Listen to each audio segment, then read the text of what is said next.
President without the news outlet's knowledge. Investigative journalist Jerry Dunleavy joins us to explain why he resigned from the committee responsible for the investigation into Joe Biden's withdrawal from Afghanistan. And an Islamic terror threat canceled a Taylor Swift concert in Austria. Alex Clark will join us to explain how the culture war is coming for the Swifties. Blaze News Tonight starts right now.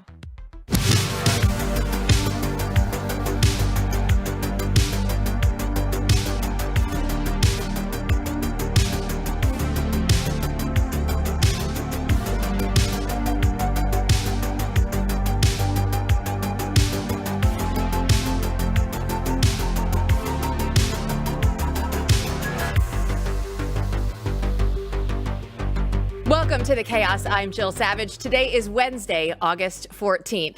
Everyone is talking about Kamala Harris's campaign that's reportedly editing news headlines to be more favorable towards her.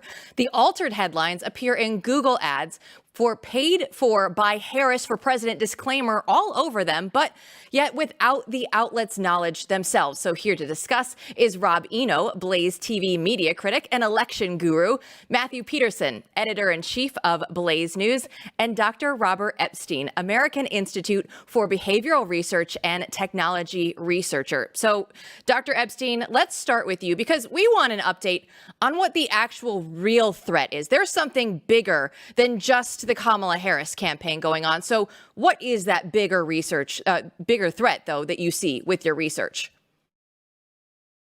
Yes. Well, first of all, you have to understand that what the Harris campaign has done, as some news reports have pointed out, both sides can do. So if Trump's campaign isn't altering the headlines to suit them, they should. In other words, this is inherently a competitive kind of dirty trick, if you want to call it that. It's competitive. It's not illegal. Google says it doesn't violate their policies. So that's not a huge story. But there is a huge story here involving Google and some of the other tech companies, which I think Google doesn't want us to look at. I think they're misdirecting us with these smaller issues because they don't want us to look at them. And my research team has been studying and monitoring them now for a long time. We also put in place a few months ago the first digital shield, the first monitoring system to monitor what Google and other companies are sending to registered voters. And we're now collecting that data from the computers of a politically balanced group of more than 15,000 registered voters in all 50 states, and we're finding out what's really happening. So what's really happening here is that these companies, Google especially, are shifting votes by the millions without people's knowledge. But of course, our system finally, for the first time ever, is capturing all the evidence. They're, for example, right now sending out register to vote reminders to Democrats at about 2.5 times the rate they're sending them to Republicans. If people want to get a glimpse at our system and all the data it's collecting, which is a massive amount of data, you can go to americasdigitalshield.com. That's Americas with an S, digitalshield.com, and you get a glimpse of all the things that these big tech companies are doing. These smaller stories, like the Kamala Harris headlines, they don't really shift votes. They tend to be inherently competitive. But when a big tech company wants to support a party or a candidate, there's nothing you can do. And Google alone this year has the power to shift between 6.4 million and 25.5 million votes in the presidential election unless we stop them. Yeah, you had gone on, you've been warning about this for a while, right? And just how are, besides the register to vote, what other types of things are Google doing on a daily basis that our viewers and Americans might be shocked that they're doing? Well, first of all, those register to vote reminders very shortly are going to turn into mail in your ballot reminders, sent also in a partisan fashion. Then those are going to turn into go vote reminders, partisan go vote reminders. Just imagine the impact that these things have. We're also seeing very extensive bias in Google search results, which can shift a lot of votes because people believe Google search results. And so people who are undecided are very vulnerable to manipulation with Google search results. And then there's the recommendations on YouTube, which we're also capturing now for the first time. And what we're seeing is extreme liberal bias in those videos that are being recommended on YouTube. That doesn't affect people who've made up their minds, but it has a big effect on the undecided voter. And they're the ones who, of course, determine the outcome of the election. You know, Google's so big, so powerful. What are your go-to strategies to counter this? Because this is one of the most powerful companies in the world. Well, I think it's probably the most powerful company that's ever existed in human history. It's more powerful than any government. We are working with federal and state officials, with AGs around the country, with some members of Congress, and with some public interest groups, election integrity groups and parenting groups, to try to figure out at this moment, I mean, you've asked a good question. We're trying to figure out at this moment how to use this wealth of data, which has never been available before, how to use it to put pressure on Google to stop. Now, we have stopped them in the past a couple of times, but this time, you know, right now, I'm not sure we're going to be able to stop them because there's so much on the line in this election, but we will definitely have a tremendous amount of incriminating evidence if they don't stop. And if they don't stop, we'll see it. And if they do stop, we'll see that as well. So we are trying to work with, again, state and federal officials and others to put pressure on the company to stay out of our elections. They have basically undermined the free and fair election because they can shift so many votes, normally with no one having the slightest idea that they're doing this. Last week, there was a ruling against them for being a monopoly, right? And there's now talks about breaking them up, doing that sorts of things. Do you think that helps or hurts your efforts? And do you think that it might have been something by the Biden administration as a smokescreen to give them cover to do this? I mean, what do you think that's going to help or hurt, maybe in the future, but even just this year, your efforts to hold them accountable? Well, it's not going to hurt. But you've really nailed this right on the head here, because it turns out that this is a smokescreen, and it's not just the Biden administration, it's a smokescreen by Google itself. Because I know, because I've been working with public officials on these issues for a long time, and Google, this is an exclusive, by the way, for Blaze, Google put pressure on the government to move away from consumer protection issues, which are the big issues: the surveillance, the censorship, and the manipulation. Those are all consumer protection issues. And Google put pressure on the government to get them to focus on antitrust issues, monopoly issues, which are just will do nothing, absolutely nothing, because they will not impact those big consumer protection issues at all. So you actually are correct in noting that this is just a smokescreen, and Google was unfortunately very successful in moving this forward. As far as monopoly actions go, you can't break up Google. You can get them to sell off some of the companies they bought, but you can't break up the Google search engine, which is their heart and soul. You can't break it up because it won't work. And they know that.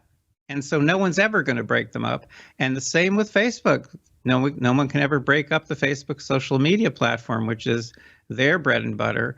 So these companies are safe from monopoly actions. And that's why Google has pushed our government into focusing on antitrust issues rather than the big consumer protection issues. The three big issues: surveillance, which is completely out of hand; censorship And third, and most important of all, is manipulation on a massive scale, not just of votes, but of our children as well.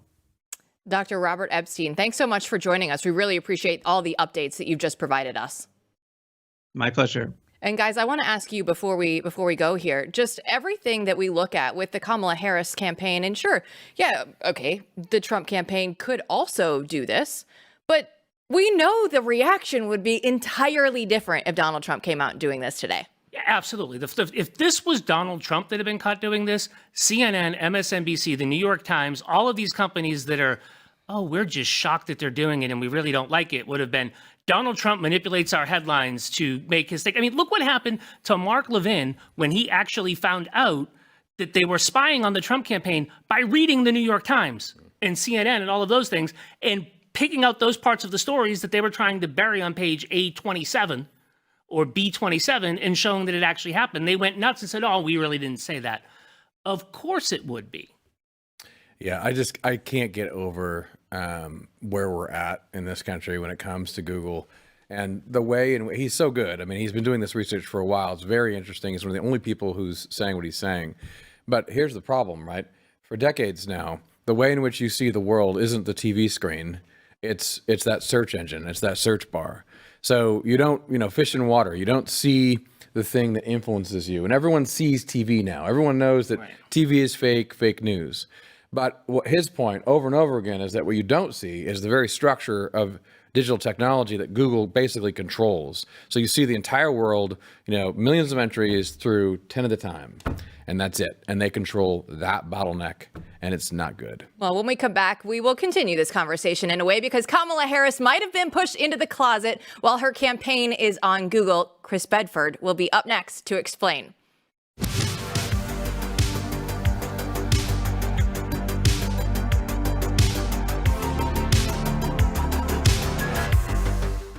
There's nothing better at the end of a very long day than sitting down in your favorite easy chair with your favorite glass of whiskey. And hey, if it turns out that in every glass you're going to support a great American cause, doesn't it make it that much better?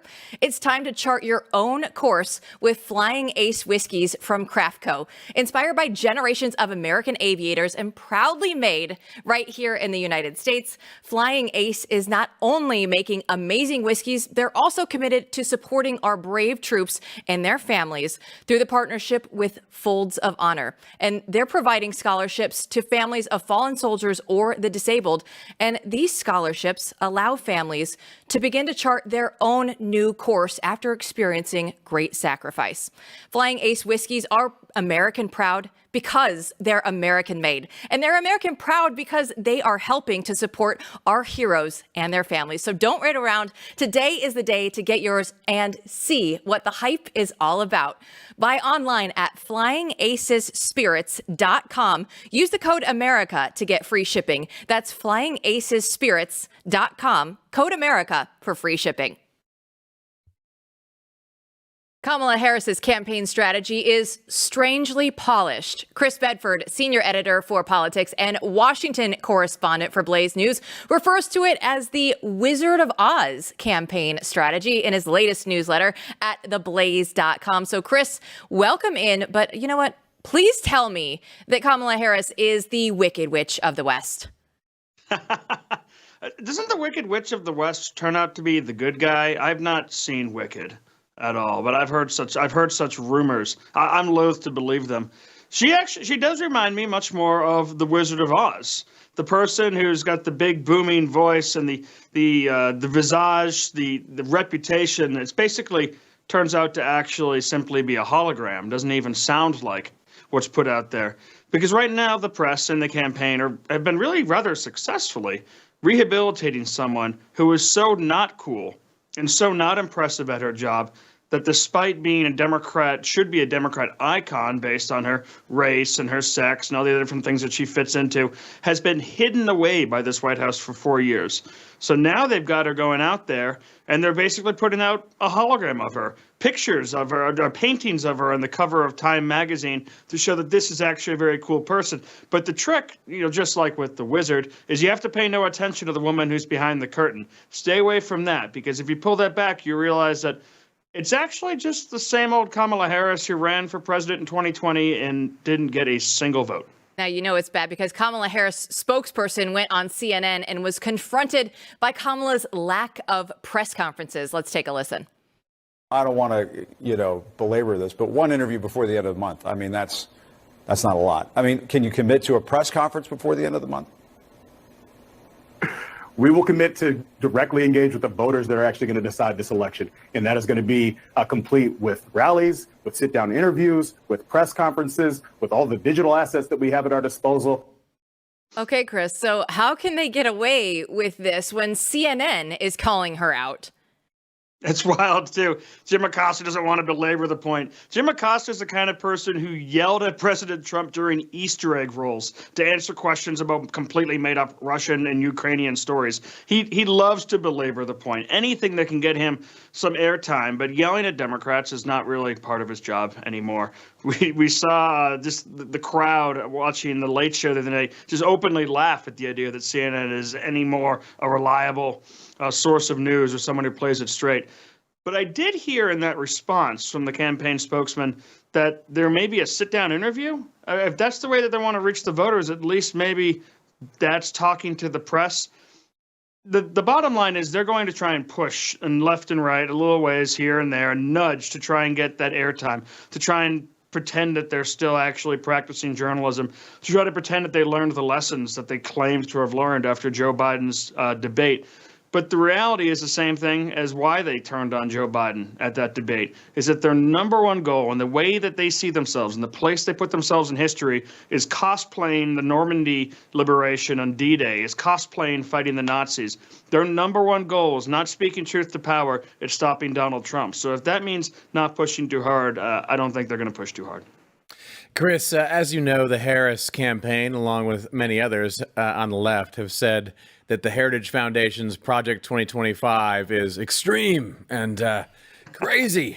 But we published an article with Joseph McKinnon today, and the Heritage Foundation did this survey, and they found that most people actually agree with most of the provisions in Project 2025. You have any thoughts about that? And maybe we should also discuss how interesting it is that Heritage is fighting back. Oh, it's great to see Heritage fighting back, and it's rare to see people fight back when they're getting beat on so much. I mean, Project 2025, it will go down in history not as bad policies, they're good policies. If you look at that polling, which was pretty extensive, and they shared all the numbers with us, you can read it at theblaze.com, you'll find that when they ask swing state voters which of these policies, whether they agreed with them or not, Project 2025 stuff, it turns out they actually agreed with them. These are not particularly controversial things. Now, people in politics really love to demonize these shadowy things. Sometimes it works, sometimes it doesn't. Conservatives have been talking about George Soros, who I think actually is rather shadowy, for years and years, and that just doesn't gain traction with the American voter. Harry Reid, I remember, went on for years trying to make the Koch brothers some kind of boogeyman that voters actually cared about, as opposed to just Jane Mayer and the New Yorker. And it never actually worked. But Project 2025 was something that at least gained enough traction to get under the Trump campaign skin. So you saw them shoving back and attacking. But if you actually look at these policies, it's not about ending democracy, like the Democrats said. It's basic fiscal ideas. It's basic ideas in American restraint abroad. It's basic ideas on protecting families and promoting people being able to have children affordably. It's not evil stuff. You can go back. I have a bunch of campaign literature from 1964's race, and it's got pictures of Barry Goldwater shoving elderly people off of a cliff. The playbook hasn't changed in half a century. This time they got a major hit, but I'm glad to see Heritage hasn't retreated from it. Right. And do you think, Chris, that some of the problem that they've had with it is, what if the Trump campaign were actually to follow some of the recommendations, not just on policy, but on personnel and how to just change the way that the government works to make it more focused on people that actually get elected and less focused on bureaucrats and things like that? Do you think that kind of is why they were trying to demonize it? I think that's part of it. I mean, they've always demonized people. We're old enough to remember that Mitt Romney was, quote, going to put y'all back in chains. Mitt Romney and Paul Ryan, who were the most milquetoast Republican candidates of the modern era. Remember, George W. Bush was Hitler. Now George W. Bush is, I guess, good because he's not too fond of Donald Trump. The difference between the freakouts and the words and the actual panic and the deep state attacks on Donald Trump is that he's actually going at the places that really hurt them. He's, at least especially in the second term, prepared to do battle with the bureaucracy to actually try to make some of those differences, and they don't like that. And of course, the second problem is that, Heritage got over their skis on this one. They've done this before. Their biggest success was with Ronald Reagan, mandates for leadership. It's something they've talked about for decades since. But while they've done this in years after years, they've not done it as quite as successfully as they did it this time. The mistake they made, however, maybe was talking about it so loudly. We know that Donald Trump doesn't like to share the limelight. We know he hates it when people fundraise off of his name. We know he doesn't like it when people say stuff that gets him in trouble. He likes to be the only person who gets himself in trouble, and he's good enough at that on his own. And Heritage kind of broke those rules and was putting themselves out as the actual agenda. Now, if you're a conservative person, you want this to be the agenda. But if you're Trump just trying to win the campaign, you might be annoyed by it. And that was the battering ram that they walked into. Yeah, we should add there, just as a comment, that when we say Project 2025, there were over 100 groups. So really, this is the right. Mm-hmm. This is the the right, as most of our audience knows it, banding together in some way under Heritage's auspices to to put together personnel. There's a list of all the people who should go into the administration. Many of those people were from the Trump administration the first time. So it's not like this is some totally secret, weird thing. It's just all the groups on the right coming together and putting together a document about what should be done and a bunch of names of people who should come in the administration. It's what should happen every 4 years. Chris, we have about a minute left. You get the final word. I think it's very smart that they did that. It was extremely frustrating to see the amount of dysfunction in the first Trump administration. They spent the first 2 years walking in the traps, blocking doors from people who should have been good people, hiring television stars, hiring people like Rex Tillerson, who didn't seem to have anything to do with Donald Trump or MAGA. And despite that incredible dysfunction, it was still an incredibly accomplished administration. Imagine if the bureaucracy and the GOP had been working on the side of Trump, it would be the most effective, if it already wasn't, administration that we've seen in decades. So there's been a hope in D.C. for years, and I think around the country as well, that the serious people from the last administration who learned the lessons of that battle get back together and prepare for this. And that's what Project 2025 is. So I hope it's not dismissed and is taken seriously as the word is. It actually is quietly behind the scenes. Well, we will be following the Yellow Brick Road and trying to get back on the right course. Chris Bedford, thanks so much for joining us. Great to be here. Our next guest says that House Republicans are failing to bring closure to Gold Star families in the aftermath of the Afghanistan withdrawal. You don't want to miss it.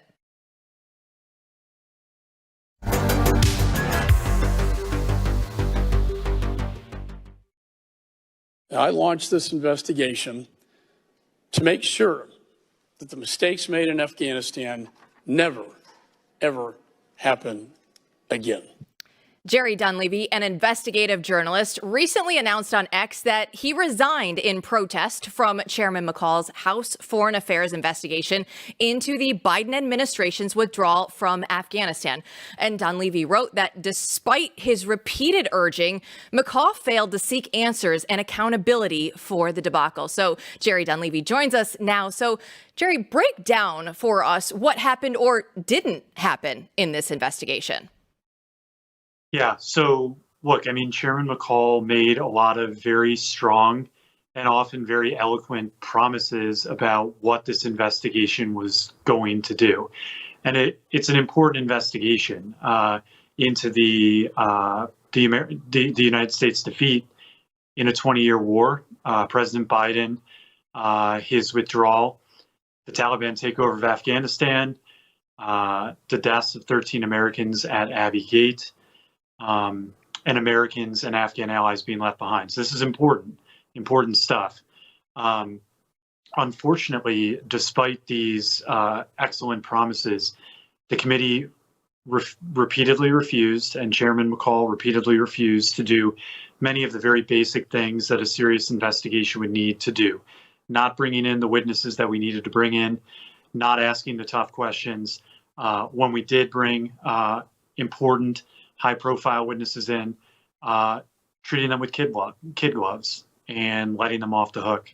I did what I thought was pretty much everything that I could to get the committee to see the light, to do the right thing, to get answers for the Abbey Gold Star families, to get answers for all of the U.S. service members who fought and died in Afghanistan. The committee and the chairman didn't want to do it. It unfortunately is not and was not a serious investigation. And I felt that the Gold Star families needed to know that. I thought the American people needed to know that. I'm worried that there's not going to be any real accountability. I know that the committee is not going to get all the answers that it could have. And I worry about the next war. If we don't learn the lessons from this one, a war that we lost after 2 decades of fighting, I worry about a war with a great power, and I worry that there are going to be more unnecessary Gold Star families. Can you remind us a little bit? I mean, we've moved on a lot in the country, right? Thinking about the economy, thinking about things like that. Can you remind the viewers just how bad this withdrawal is, and maybe what you haven't found a lot of things, but what you do know about it and why it's so important that it's been kind of swept under the rug is what you're saying? Absolutely. You know, when President Biden took office in 2021, President Trump had left about 2,500 to 3,500 U.S. forces in Afghanistan. And with that small number of U.S. troops, the Afghan government was able to stand. The Afghan military was still able to fight the Taliban. The Taliban was being held off from taking over the country. And the U.S. had the ability to continue to go after al-Qaeda and ISIS-K in Afghanistan. President Biden, with the support of Vice President Harris, who's now the Democratic, nominee for president, trying to take over, try to be our next commander-in-chief.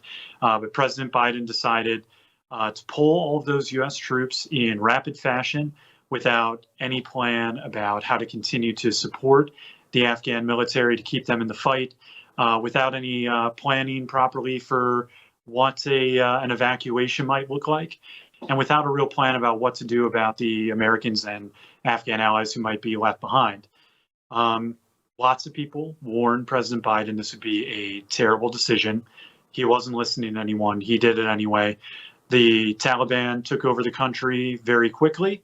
President Biden was not prepared for that. The State Department was not prepared for that. Military commanders and generals were not prepared for that. The U.S. intelligence community was not prepared for that. Total failure across the board. And what that meant was an evacuation had to be conducted because there were thousands of Americans in Afghanistan. There were tens of thousands of Afghan allies left. We had to send U.S. troops in. And by the time those U.S. troops were being sent in to help with the evacuation, they had to rely on the Taliban to provide security outside that airport, because the Taliban was now in control of essentially all of Afghanistan and was in control of Kabul. Those Marines and soldiers on the ground had to evacuate thousands of Americans and tens of thousands of our Afghan allies, while the Taliban was beating up Americans right outside the airport, while the Taliban was beating up and killing our Afghan allies. And while some U.S. military commanders referred to the Taliban as, temporary partners and temporary security, while the Biden administration was saying that we were working with the Taliban to get people out, what I uncovered in the book that I wrote on all this is that we would ask the Taliban to search or raid ISIS-K locations in Kabul during the evacuation, and the Taliban would tell us no. Not surprising, because the Taliban, the first thing they did when they took over Bagram Air Base, which we had abandoned, first thing the Taliban did was free thousands of prisoners from there, including al-Qaeda, including Taliban, and including thousands of ISIS-K prisoners. And one of those ISIS-K prisoners that the Taliban freed, his name is Abdul Rahman al-Lagri. He went on to become the Abbey Gate bomber who killed those 13 Americans, wounded dozens of other Americans, and killed something like 200 Afghans at Abbey Gate on August 26, 2021. So a total disaster, a total debacle. And it ended with Americans getting killed, Americans being left behind, tens of thousands of Afghan allies left behind, and left us with a more dangerous world today. Really, really awful. In the minute we have left, Jeff, can you give us your insight into why these sorts of investigations never go anywhere? And I'll just put out on the table, I mean, it seems to me like the military is almost impossible to investigate in this country because Congress, every members of Congress on both sides are almost completely compromised or go along with whatever they want them to. Yeah. Well, look, there were State Department witnesses we should have brought in, like Wendy Sherman, Victoria Nuland, probably names that at least, many of the viewers know. They had their hands on Afghanistan and they weren't brought in. That's maybe just laziness. On the military side of things, the committee refused to make real efforts to bring in the military commanders who were on the ground during the evacuation, like General Donahue, General Farrell Sullivan, Rear Admiral Vaisley. These are people that would be able to tell us about all of the horrors during the evacuation. I think that they're from Chairman McCaul and from committee staff, and maybe it's just a problem more generally on Congress. They didn't want to hold the military commanders and the generals and the Pentagon brass accountable for what happened. Yes, President Biden is ultimately responsible. This is on him, with the support from Vice President Harris. Yes, the State Department screwed up everything it could. The intelligence community screwed up everything it could. But the military, especially the military leadership, because I'm not talking about the heroic boots on the ground who did unbelievably courageous and amazing things. I'm talking about the military commanders and the generals and the brass and the guys in charge who didn't see this coming, didn't prepare for it. They failed. They need to be held accountable. And unfortunately, the committee kind of let General Milley and General McKenzie off the hook when they brought them in, and they refused to bring in other military commanders who could give us some real answers on what happened in August 2021. Well, we hope that the Gold Star families get the answers that they so deserve. Jerry, thanks so much for coming on the show today. Thank you. Thanks for having me, guys. A shocking video infers that Planned Parenthood is selling baby parts. Don't go anywhere.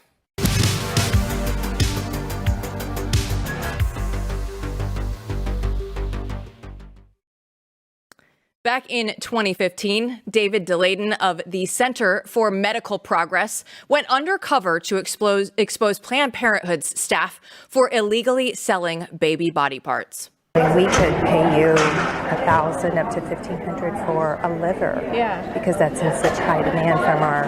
How interesting. Yeah. Okay. Yeah. It's just great. And I think the fact that there's for me, it's just like somebody to take it would be great. But I think financial incentive from you guys is going to be to the people we have to get this approved will be very happy about it.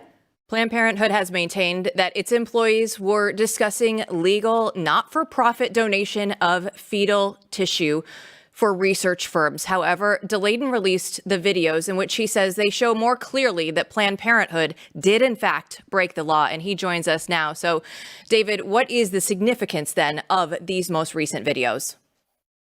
Thank you for having me on to talk about it. So the new videos, the newly released videos that you are now watching and that your viewers can see all of on our website at centerformedicalprogress.org, this is footage that as California Attorney General in 2016, Kamala Harris seized from my home literally at gunpoint at the explicit instructions of Planned Parenthood because they wanted the remaining unreleased tapes that we still had dozens and dozens of hours of at that time. They wanted those unreleased tapes seized and hidden so the public could never see what was on them. And what you're seeing is on them now is top Planned Parenthood abortion officials giggling over selling late-term aborted baby livers for $1,500 a piece, talking about ripping the legs off of half-delivered live babies in order to cover up illegal partial birth abortions. These are the tapes that Planned Parenthood and Kamala Harris did not want you to see for the past 8 years, and now it's finally all starting to come out. So you've had these, like we said, for the past 8 years, and you've faced numerous legal challenges, a civil judgment against you and your organization, and possible criminal cases. Are those still going on? And how did you get the videos back if those are still going on? Was that part of this process and why you can release them now? Those are still going on. There's been a lot of twists and turns with the lawfare over the years that really was engineered by Planned Parenthood and Kamala Harris. They are the first ones who started to use this really unprecedented kind of lawfare to try to suppress free speech, suppress the rights of the public to review this information. And it's the same kind of lawfare that we see being deployed across the board now to try to silence dissenting opinions and to try to cover up facts that are inconvenient for our ruling elites. But thankfully, me and my team have been sticking this out for as long as we can. We've been fighting hard to be able to finally release this information to the public. Big shout out goes to Congress, the House Oversight Committee, and especially Representative Marjorie Taylor Greene for finally being able to release this footage unredacted in full, which was subpoenaed by Congress during their initial investigations in 2015. So ultimately, the cover-up plan by Planned Parenthood and Kamala Harris has not been totally successful. They tried to bury these facts and this evidence for the past 8 years, but it's all starting to come out, and you can see exactly what they were so afraid of the public being able to see for themselves. David, it's been a long time, but we've known each other for a bit. It's good to see you here today. I used to joke, Kamala, she's going to lock you up, was her tagline. But it's not a joke because she really did do this to you. Could you give our audience a sense of the argument she made and just explain how this didn't have to happen? Sure. So as California Attorney General, Kamala Harris had a choice, right? When our undercover reporting was first being released in the summer of 2015, showing Planned Parenthood's top level leadership callously negotiating the harvesting and sale of aborted baby body parts from late-term criminal partial birth abortions, Kamala Harris could have chosen to investigate Planned Parenthood and investigate the taxpayer-funded Planned Parenthood mega centers, the abortion factories across her state of California that were being exposed for being involved in this bloody business.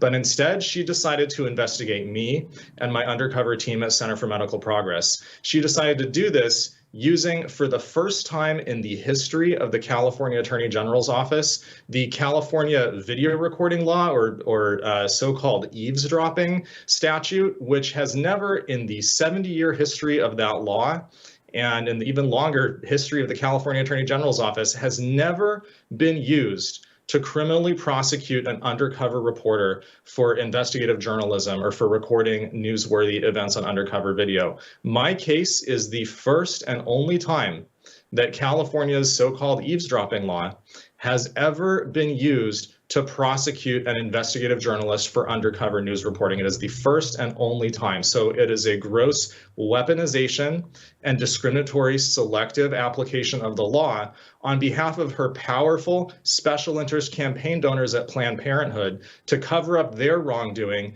and try and prosecute and silence the whistleblowers. And it's the same kind of weaponization of law enforcement that has escalated and really skyrocketed under the Biden-Harris White House. You see the way the FACE Act has been weaponized to cover up literal infanticide at third trimester abortion clinics in Washington, D.C.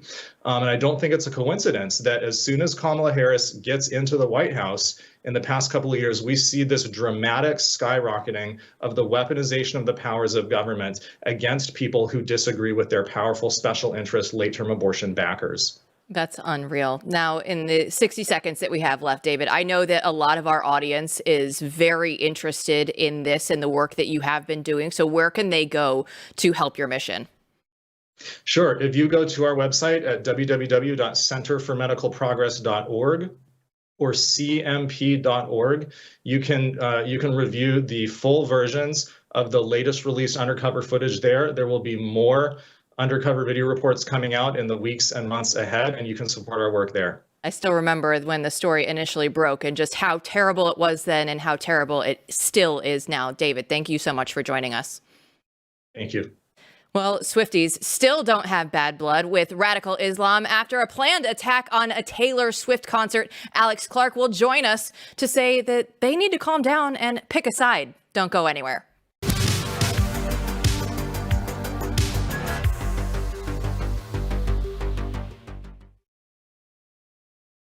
Swifties need to wake up to mass migration and radical Islam in the wake of the thwarted terror attack in the Vienna Eras Tour concert. Alex Clark is the host of the Spillover with Turning Point USA, and she joins us now. So, Alex, I'm a fellow Swiftie, but for those that don't know, what happened last weekend and why did her show get canceled?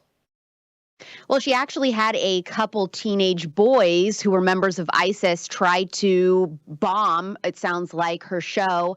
I believe that there were knives, there were bombs. They were ready to basically kill as many people attending Taylor Swift's concert as possible. So they ended up canceling her Vienna shows entirely. And she didn't really make too much of a statement about it, which was really surprising to me. But it was due to young boys who were members of ISIS, which is quite interesting. Luckily, the attack didn't take place, right? But if it did take place, and this is kind of a tongue-in-cheek question with the real question afterwards, what do you think the legions of Taylor Swift fans would have done to people like ISIS and Al-Qaeda? But more seriously, how do you see this affecting elections, and how do you make sure that those people understand what actually almost did happen and why it almost happened?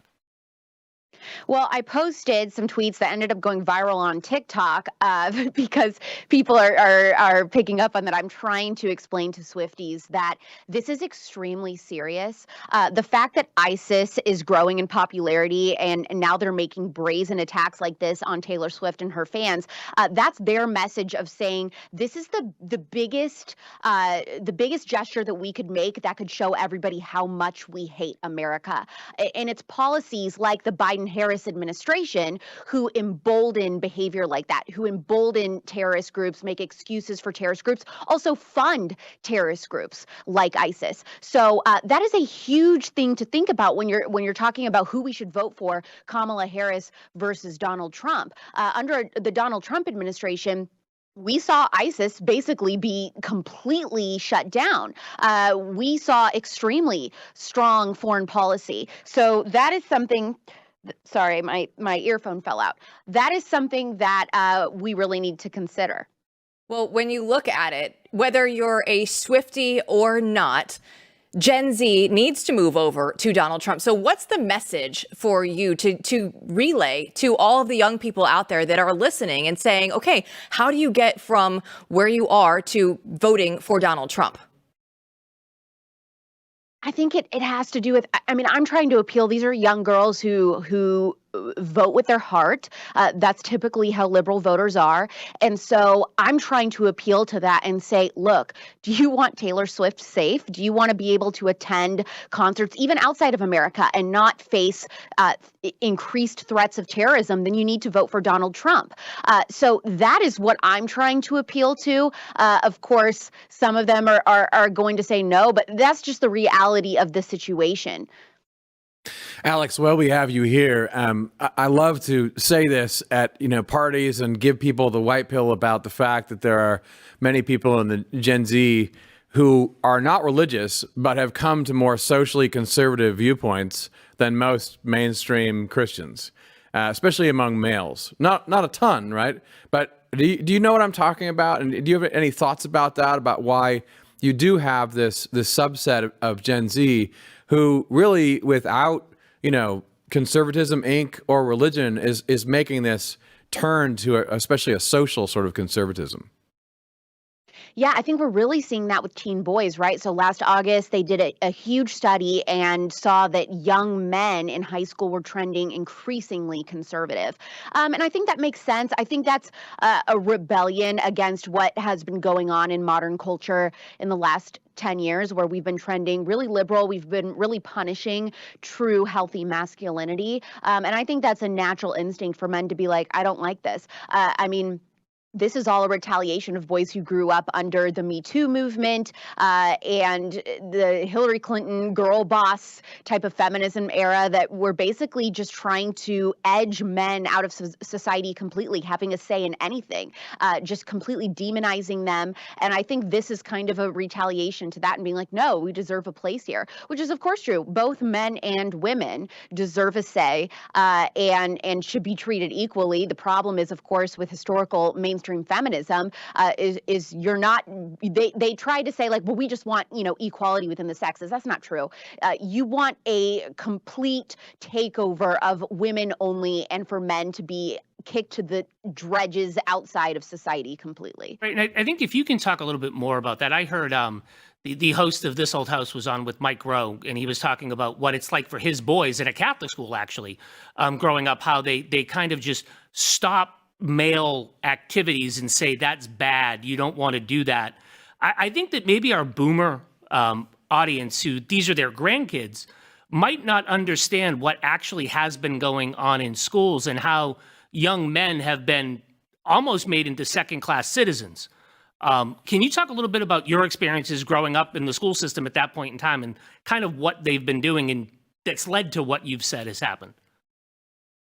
Well, I can speak to this. I know for me, I'm a millennial, so I grew up with like the last bit of normalcy, I think, in public schools. And I did grow up in public schools. But now, you've got teachers pointing to your white students in class, especially your white males in class, and saying you need to apologize to, the black student sitting next to you for your privilege. Those are the types of things that they're teaching as young as kindergarten now. Told that you are less than, that you need to apologize. And then it's following them all the way into the workplace. So now when you have Gen Z and millennials in the workplace, usually the younger people in the office, they're being told things like, if you can, it would be nice if you could pay the rent of your black coworker. So these are the types of things that are happening constantly. And I know that the liberal media doesn't like to talk about it. And so that's why you have kind of like low information voters in America. They say that this is all conservative conspiracies, that it's not really happening, that there's no such thing as, kid family friendly drag shows happening around the United States. It's happening everywhere. The problem is that you get a lot of that news on X, where Elon Musk is running things, so he's allowing free speech again.